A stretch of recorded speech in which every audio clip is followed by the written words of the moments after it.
Gue kelihatan nggak? Nah, kelihatan ini doang ya, Pak? Belum dong, mulai.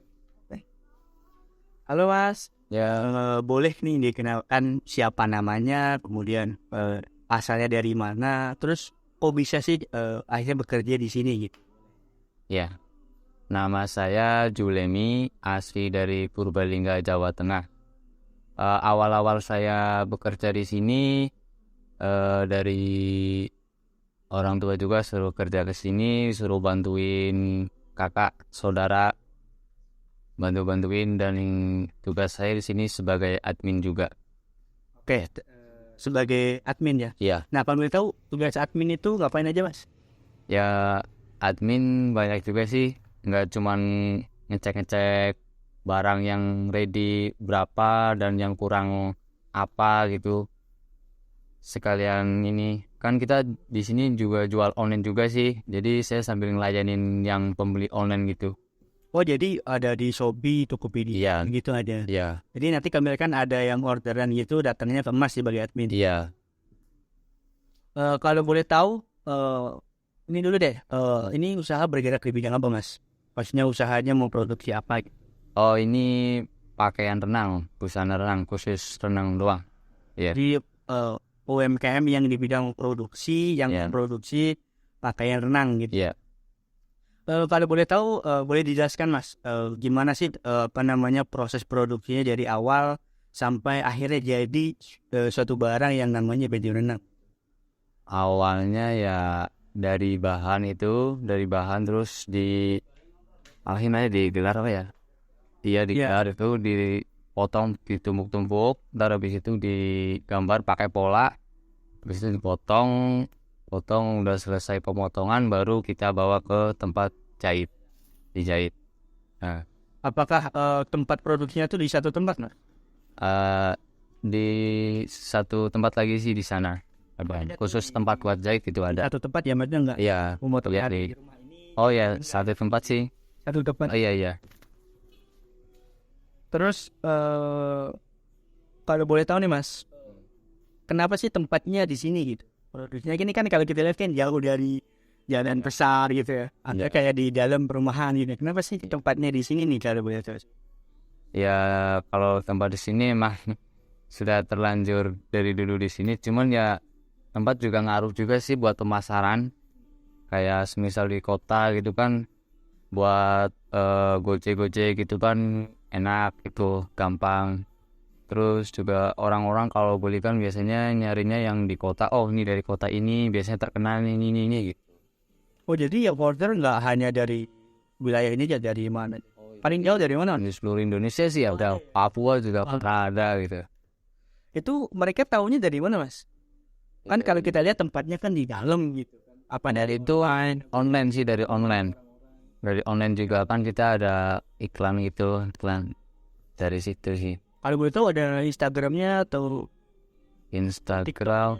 Kalau TikTok ada, kalau di Instagram kita kurang aktif. Kalau di TikTok ada gitu. jadi live, ada live YouTube-nya. Live TikTok, live Shopee juga. Oke, mungkin selanjutnya menurut Masnya nih, tadi kan udah dijawab kalau misalkan tempat itu mempengaruhi. Ya. Nah, seberapa mempengaruhi tempat usaha itu bagi perkembangan usaha gitu Mas? Dulu saya pernah pas pertengahan pandemi ini, saya pindah ke Jawa Tengah, ke tempat saya Purbalingga. Itu ada banyak penurunan sih, hampir 60% penurunan omset kita dibanding di sini gitu. Makanya kita setelah COVID lumayan ini udah menghilang, kita balik lagi ke sini ya. Itu di sana usahanya kayak gini? Iya, kayak gini juga. Cuman produksi tetap di sini. Barang jadi kita kirim ke kampung gitu. Oke. Mungkin yang boleh selanjutnya jelaskan jualnya di mana aja. Apakah ada toko fisiknya, maksudnya toko offline-nya, apakah ada tokonya, apa online-nya, boleh dijelaskan di mana aja jual? Kalau kita jual online Kalau toko fisik kita belum ada sih. Dulu sempat pernah ada, cuman kita tutup. Kalah juga sama yang di sini online. Online-nya dijelasin Mas di mana aja? Online-nya di sini doang sih. Oh, ada di sini. Di Bandung kita baru buka kemarin. Di Bandung, terus sama juga di kota Salatiga. Ya, itu kita udah ada dua cabang berarti. Media sosial yang digunakan apa aja Mas? Sama juga sih, Shopee, Topet, TikTok. Iya, Yang paling berkembang, yang paling banyak penjualan di mana? di Shopee sih. Di Shopee. Iya. Nah, mungkin pertanyaan selanjutnya nih. Ini kan kalau kita lihat di sekitar kan ada rak-rak, ada komputer juga. Iya. Apakah penataan ini tuh dipikirin Mas? Maksudnya itu di tempat apa gitu? Oh iya. Dari setiap rak ini kita khusus buat ukuran anak, ukuran dewasa gitu. Jadi biar gampang kita ngambil pas ada orderan baju renang ini, baju renang dewasa gitu. Jadi gampang dan ngambilnya gampang doang gitu. Oh jadi penataan tempat sangat dipikirin ya biar Iya. istilahnya Biar nggak kan. acak-acakan ya. Jadi udah ada nomor-nomornya. Iya, ada kodenya di bajunya. Ada kode-kodenya.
Oke, assalamualaikum warahmatullahi wabarakatuh. Halo teman-teman semua.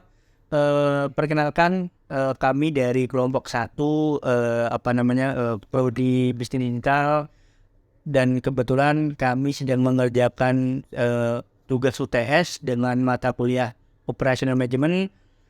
Sebelumnya mungkin kita kenal dulu, dengan saya Muhammad Asyifa. Kemudian ada teman saya Argi Wahyu Prabowo, dan saya Hanif Noval Raffi, dan saya Noval Fajri.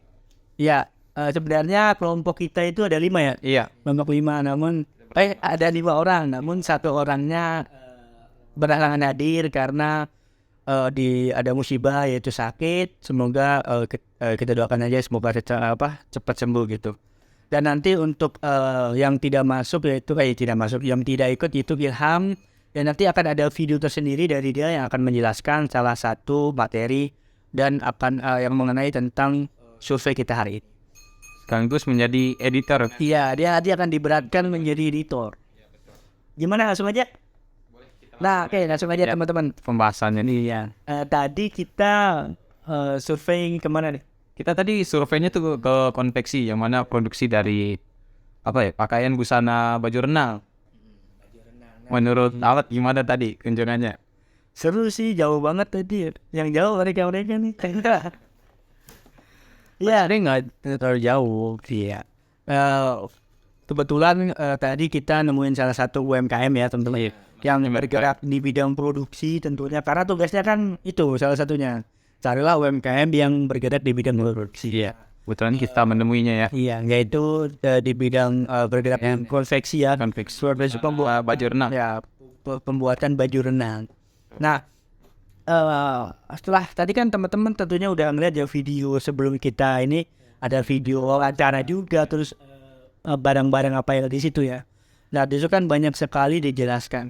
Nah, mungkin di sini mungkin kita ngobrol di berempat ini akan mengaitkan apa sih kaitannya tentang UMKM tadi dengan teori-teori yang ada di operational management tentu. Apa yang udah kita pelajari di sebelumnya tentunya. Nah, apakah ada yang masuk atau ada hal-hal yang baru. Nah mungkin yang pertama kita akan membedah dari lokasinya ya teman-teman. Iya. Mungkin tadi jelaskan nih Novel dulu. Lokasinya tepatnya di mana nih kita tadi survei? Itu sih sebenarnya lebih masuk ke perkampungan gitu ya. Karena tadi dia juga waktu di wawancara dia bilang tempatnya itu dia ambil yang di pinggiran kota yang tidak jauh dari perkotaan juga untuk memudahkan karena dia penjualannya kan sekarang ini lebih ke marketingnya tuh di online aja kayak di Shopee, Tokopedia, Marketplace begitu aja lah. Dan dia mengambil tempatnya itu di perkampungan yang bisa dibilang tidak terlalu ramai dan mudah dilewati untuk jalan umum karena dia juga menyediakan kayak untuk gosen instan gitu biar akses jalannya tuh gampang ditemui, mungkin lebih kayak gitu. Jadi berpengaruh juga untuk tata letaknya. Boleh ini jelaskan dulu nih sekalian daerahnya mana, RT berapa, Kang? Dia tadi maksudnya sih ini di daerah Tangerang ya tadi ya, di kawasan Grand Lake City Agung Sudai itu di Gondrong Seberang Jalan Ki Hajar Dewantoro Blok A nomor 1 itu. Tuh teman-teman udah lengkap banget. Jadi Iya. nanti kalau mau order konveksi langsung aja ya. Bisa langsung cek juga nanti di marketplace-nya nanti ya. Nah ini kan tadi udah dijelaskan sama Noval ya tentang lokasi ya. Nah menurut Hanif nih dari strategi lokasi itu apakah berhubungan dengan apa yang kita pelajari gitu? Dengan Menurut saya ya untuk strategi lokasi itu kan sangat penting ya karena itu bakal menentukan segmen pasarnya kan. Segmen pasarnya mau kemana nih, target pasar kita mau kemana ya kan. Kalau menurut tadi hasil survei tadi untuk strategi lokasi itu sangat pas karena dia sangat dapet nih segmen pasarnya itu.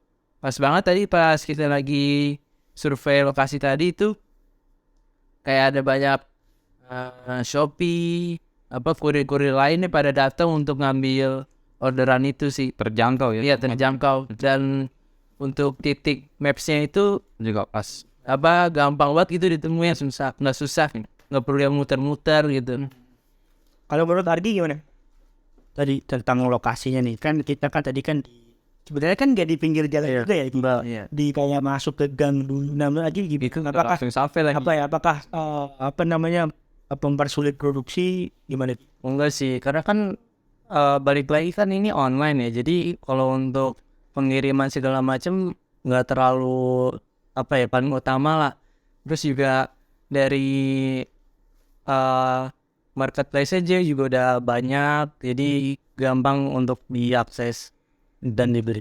Nah betul. Jadi setelah tadi belakang wawancara teman-teman, abangnya juga jelaskan bahwa sebenarnya lokasinya juga enggak terlalu dipermasalahkan ya. Iya. Karena kan UMKM ini kan bergerak di bidang konveksi ya, yang tentunya beda banget nih dengan mungkin UMKM yang bergerak laundry ataupun warteg atau ini kan harus di pinggir jalan ya biar menarik naiknya. Dilalui sama. Iya menarik Apalagi perhatian orang itu kan. penjualan itu kebanyakan di online. Nah, jadi ya Bang jadi bilang kalau misalkan kebanyakan juga di online jadi dan produksinya tuh nggak ganggu banget, maksudnya di dalam gang pun nggak ada masalah gitu ya. Iya. Dan tadi kan untuk pengiriman kan tadi Adi bilang bahwa kurir-kurirnya yang datang ya bilang barang untuk di Pick up. ya di pick up gitu. Nah itu kan dari strategi lokasi kan. Selanjutnya ada lagi teori operation management, yaitu apa Pak? Tentang layout dari tata letak dari Untuk produksinya dia. iya Iya dari tata letaknya dia juga kayaknya kelihatan rapi ya, bisa dilihat di video sebelumnya itu dari penempatan barang-barang mereka yang berbagai macam motif, produk dan motif misalnya desain-desain untuk anak dewasa setiap raknya itu udah mereka mereka posisikan tuh dengan rapi, yaitu ada kode-kodenya juga. Itu mungkin dari penempatan tata letaknya bisa kita ambil contoh sih kayak biar kita nggak bingung nih ada orang mau motif A atau motif B itu udah ada raknya masing-masing. Jadi walaupun sebanyak apapun motif dan desain gitu ukurannya. jadi tinggal gampang gitu ya. Ya, udah ada kodenya, udah ada raknya masing-masing dan mereka juga punya raknya nggak sedikit dan besar-besar semua. Ada 2 tempat yang khusus rak gitu. 2 tempat itu pun satu tempat mereka punya lebih dari 3 rak lah ya. Jadi memudahkan itu ya pegawai sih ya. Iya memudahkan juga. Nah untuk apa ya, tata letak dari produksi, terus juga finishing dan sama barang yang udah jadi itu mereka beda-beda sendiri, jadi nggak kecampur aduk yang bikin mereka pusing. Kayak produksi ada di rumah A, terus menjahit ada di lantai 2 ya kan, yang tadi kita lihat. Terus juga untuk finishingnya mereka ada di bawah, sebelum mereka packing atau plastik itu dia ada finishingnya juga untuk pemotongan bahan-bahan lebihnya. Seperti itu menurut saya sih udah rapi juga ya untuk bahan. Nah, kebetulan teman-teman tadi itu sebenarnya ada 2 rumah ya. Iya. Nggak terlalu jauh jalan kayak di samping-sampingnya gitu. 5 langkah lah ya. Iya di mana? Ya dekat banget. Yang di lantai 2, yang di rumah pertama itu dikhususin buat apa tuh? Jahit ya, jahit. Dan sebenarnya tadi itu dia di video juga terkonsep banget, maksudnya rapi gitu untuk mesin jahitnya.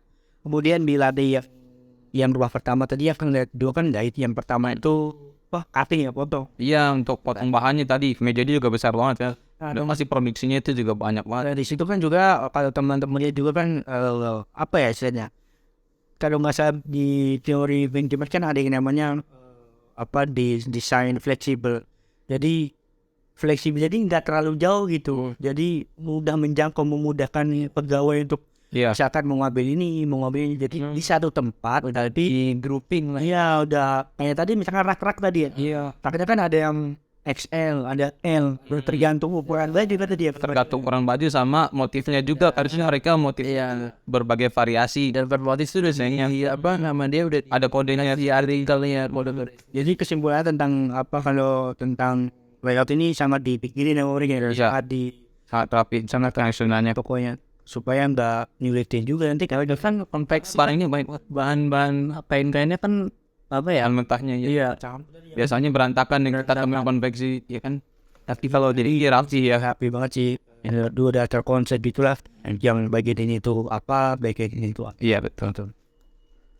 Nah itu tentang kalau misalkan kita membahas tentang Layout tadi. layout ataupun desain tata letak dari dalamnya. Nah selanjutnya ada apa Ji? Ada perencanaan dan pengendalian produksi. Di sini juga apa ya?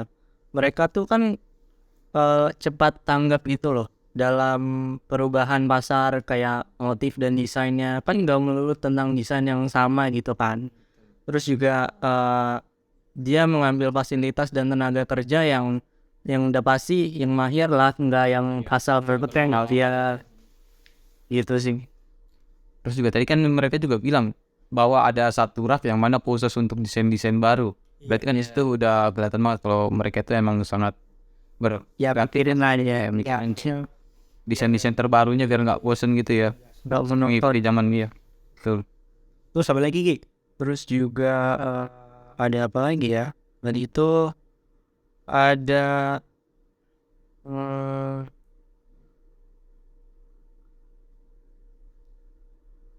Tadi apa sih yang kayak tempat-tempat produsennya pun juga masing-masing yang nggak jadi satu tempat satu rumah gitu. iya. Kayak mesin potongnya ada di rumah A, terus mesin jahitnya di lantai 2, itu semuanya emang sangat-sangat rapi sih. Jadi nggak semuanya nyampur aduk jadi satu tempat gitu. Semuanya tersusun rapi lah pokoknya. Terus iya, dia kan tadi apa bisnisnya tuh nggak cuma satu tempat ya? Iya. Ada di mana dia tadi? Tadi ada di Oh iya, dia tadi bilang udah buka cabang ya. Kayak di Salatiga, di Bandung. Dan dia juga katanya ada di satu marketplace itu punya beberapa toko. Jadi nggak cuma satu toko besarnya doang, ada apa anakannya gitu untuk meramaikan produk-produknya dia. Jadi terjangkau lah. Dan pemasaran sih bagus banget sih kalau kayak gitu yang kita lihat ya. Biasanya kan ya kalau misalnya UMKM itu naruh di satu Shopee cuma ada satu nama. Nah, dia ini banyak di satu Shopee-nya itu. Ada sekitar 3 tokoan di Shopee-nya doang loh itu loh. Belum di Tokopedia, Bukalapak sama. Mereka juga ngambilnya kayak gitu untuk sistem marketing penjualannya. Jadi gampang buat nyari, buat lihat ini, buat memudahkan customer jadinya. Ya, biasanya customer kan kayak lebih perbandingan ya toko A, toko B. Nah, ini dia punya banyak toko dengan satu produk yang sama. Menurut gue sih itu Gokil sih ya. nggak pernah terpikirkan sama kita itu hanya ide kayak gitu. Makanya di penjual aja kadang kemarin juga bilang rame banget ya untuk penjualnya sendiri.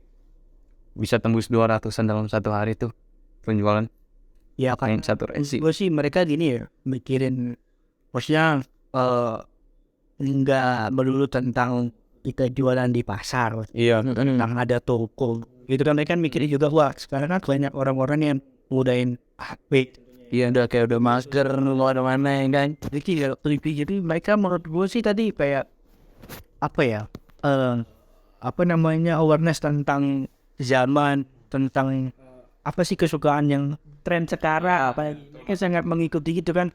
Nah dari itu kan pasti menimbulin apa namanya, value apa produksinya tadi sih, jadi akan meningkat gitu, dan penjualan juga tadi kan. Meningkat gitu.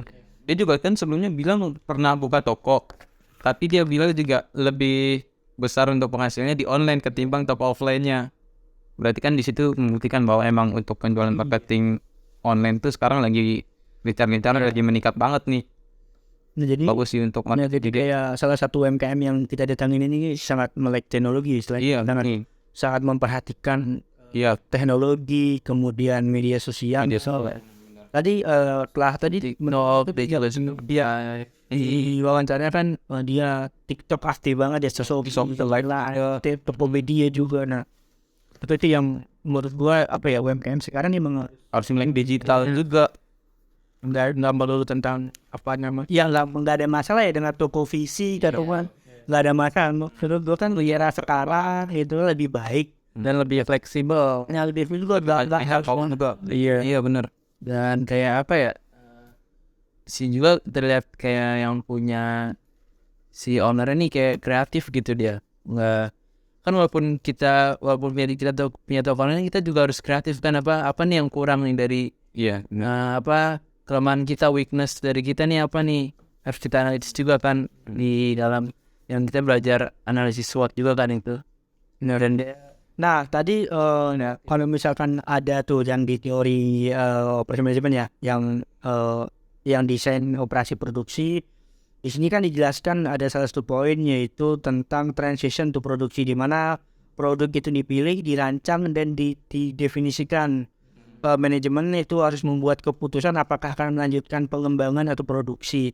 Nah kalau kita lihat dari UMKM tadi kan, beliau produk tersebut yang itu kan sangat memperhatikan hal tersebut.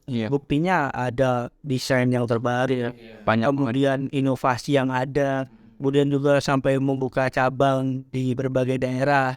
Nah itu kan membuktikan bahwa transisi dari produksi dia itu kan sangat cair gitu, sangat mengalir, sehingga udah ada di berbagai daerah. Dan tadi saya nanya juga kan, sampai jauh ke paling jauh orderan dari mana Mas? Tadi kan ada dia udah ada paling jauh Papua. Tadi kan teman-teman juga lihat tuh ada kayak bungkusan pak. iya, Tadi saya juga baca tuh ada salah satu kabupaten yang nggak pernah kedengeran gitu. Oh, ini apa ya? Ternyata ada gitu. dia sudah terjangkau melalui penjualan dia di marketplace. Ya marketplace sangat ya gitulah. Maksudnya jangkau kita yang sebelumnya nggak tahu tuh daerah mana, sampai ternyata ada di ini. Nah itu sih teman-teman, kalau misalkan tentang kita survei gitu, menurut Nopal nih, kita ambil kesimpulan satu-satu nih. Menurut Nopal nih, apa yang bisa kita ambil dari survei kita kayak yang dipelajari gitu?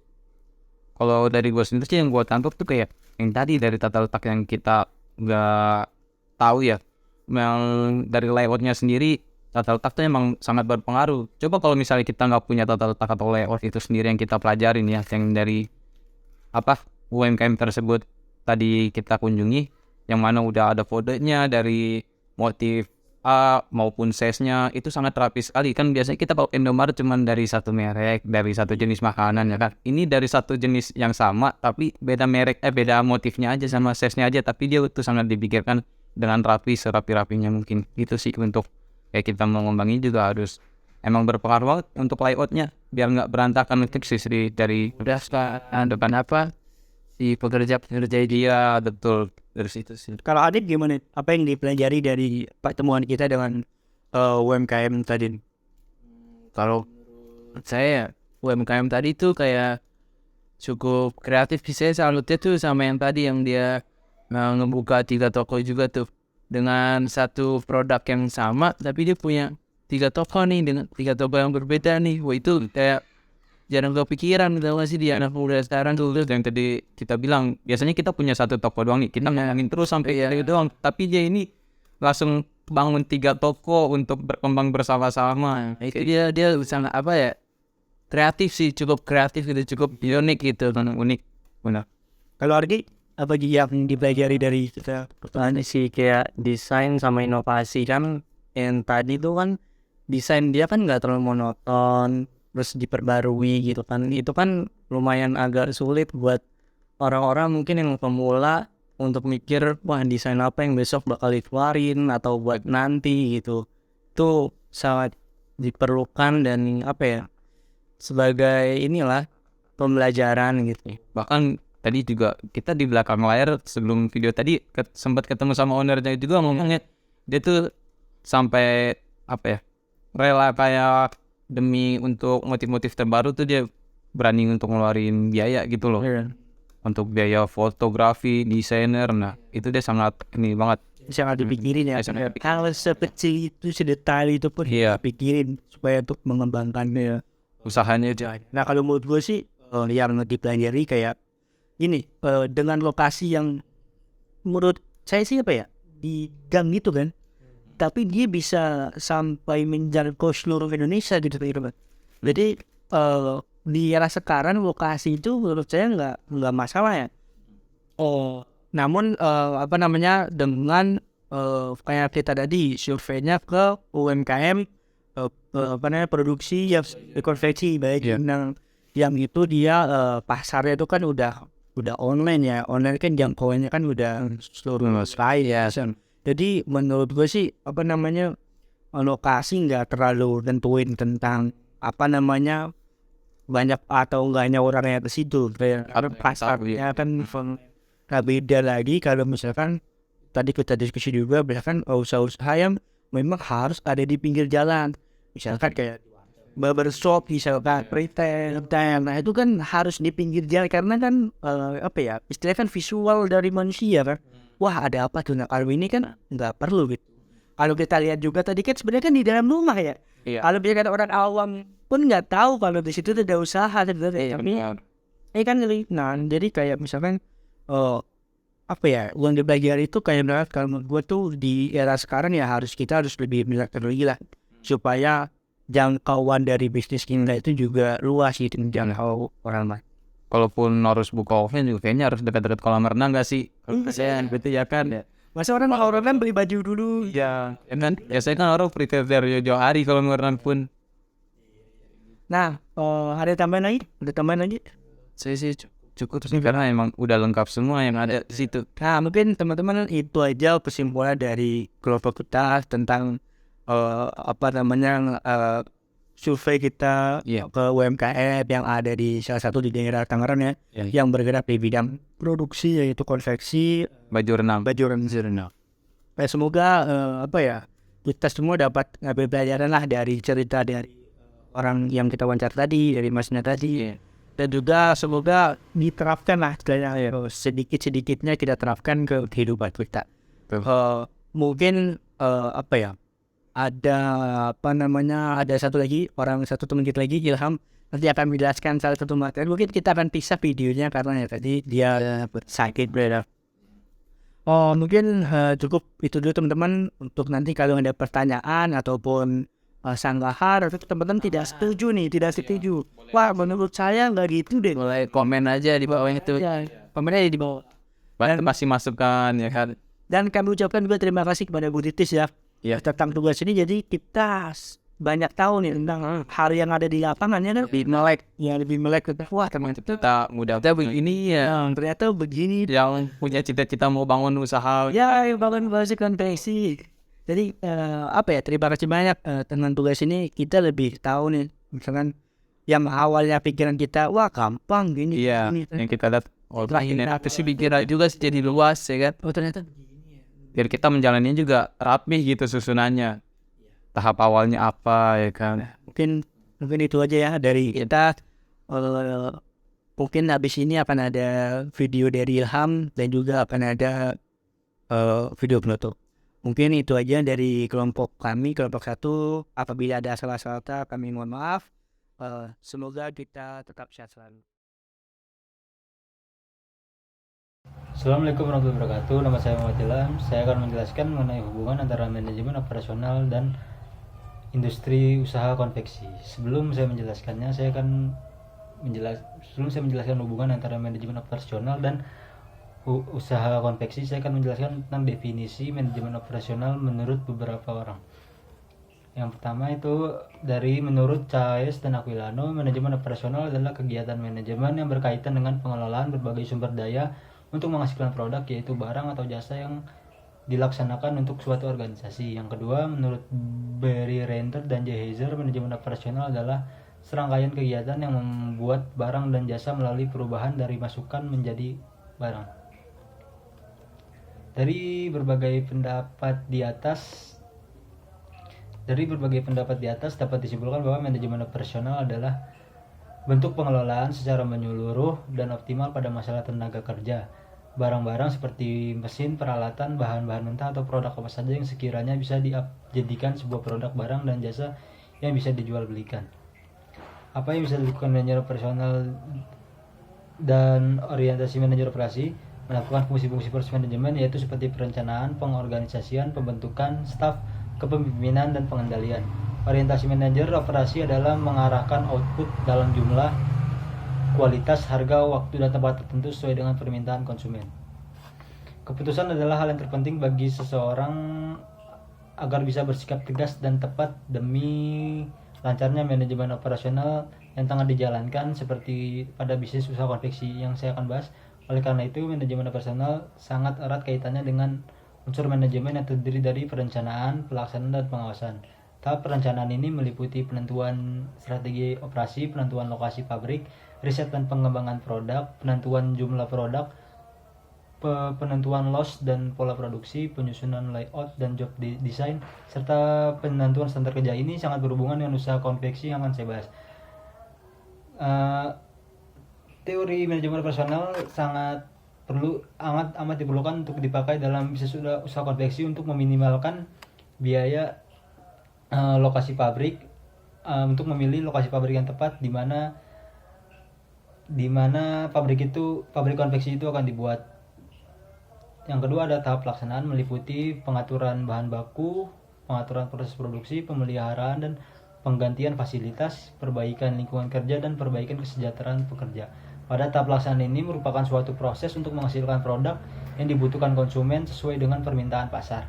Dalam kegiatan produksi ini sangat menentukan kualitas barang yang dihasilkan. Bila proses pembuatan barang dilakukan sesuai prosedur yang telah ditetapkan perusahaan, maka produk yang dihasilkan akan berkualitas. Selain itu, bahan baku yang digunakan untuk produksi harus direncanakan dengan baik. Kegiatan produksi harus dilakukan sesuai jadwal dan prosedur melalui produksi perusahaan agar bisa menghasilkan output yang berkualitas dan profit yang tinggi. Yang ketiga adalah tahap pengawasan. Pengawasan ini adalah menghindari penggunaan bahan yang berlebihan. Ini sangat penting untuk industri konveksi karena jika berlebihan maka biaya untuk biaya proses produksi membuat konveksi akan semakin besar dan itu akan merugikan perusahaan dan tidak termasuk dalam perencanaan produksi. Pengawasan yang dilakukan perusahaan tidak hanya terpaku pada pengawasan keuangan, namun banyak hal yang seharusnya diawasi oleh perusahaan, antara lain penggunaan bahan baku, penggunaan tenaga kerja, dan peralatan, serta perlengkapan produksi. Sekian penjelasan dari saya tentang hubungan antara manajemen operasional dan usaha konveksi. Terima kasih.